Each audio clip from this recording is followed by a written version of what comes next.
The first rooster had barely crowed when Mama Nenkem was already awake. Every morning before the sun rose over their little village, she would light her kerosene lamp, kneel on the cold floor, and pray for her 5 children.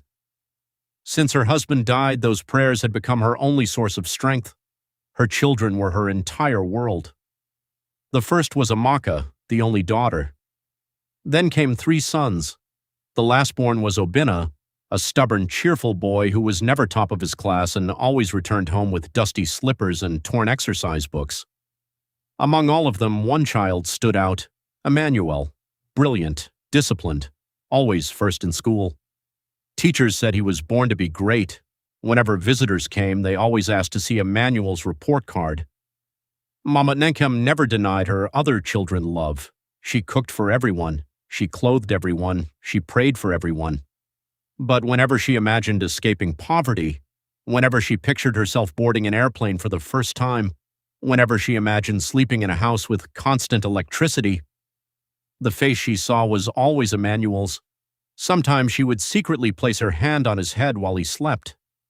"My son, you will take me around the world." She never said those words to the others. Years passed. The children left the village one after another. Emmanuel graduated with first-class honors and received a scholarship abroad. The whole village danced. Mama Nenkem slaughtered her only goat in celebration. "This is the beginning of our new life," everyone said.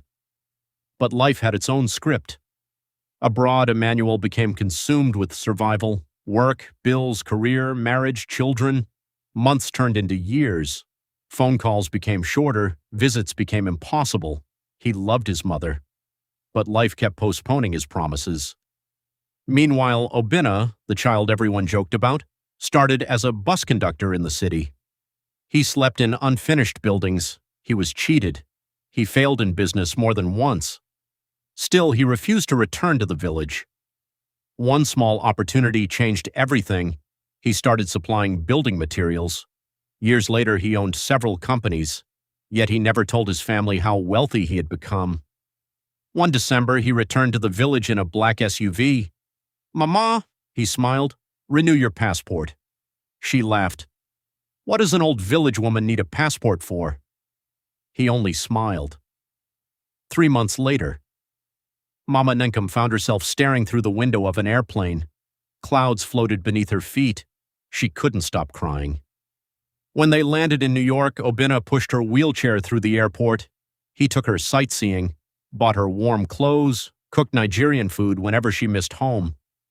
Every evening they sat together watching city lights. One night she finally spoke. "Obinna." "Yes, Mama?" "I owe you an apology." He looked confused.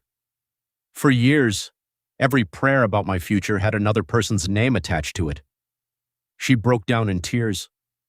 "I believed your brother would be the one to change my life." Obinna held her hand. "Mama, your prayers were never wasted. They just arrived through the child you never expected." Mama Nenkem smiled through her tears. For the first time, she understood that God doesn't always fulfill our prayers through the people we choose. Sometimes He chooses the one nobody is watching, and that child becomes the answer everyone was waiting for. Moral: never place the weight of your future on just one child. Every child carries a different destiny, and only God knows which one will become the family's greatest blessing.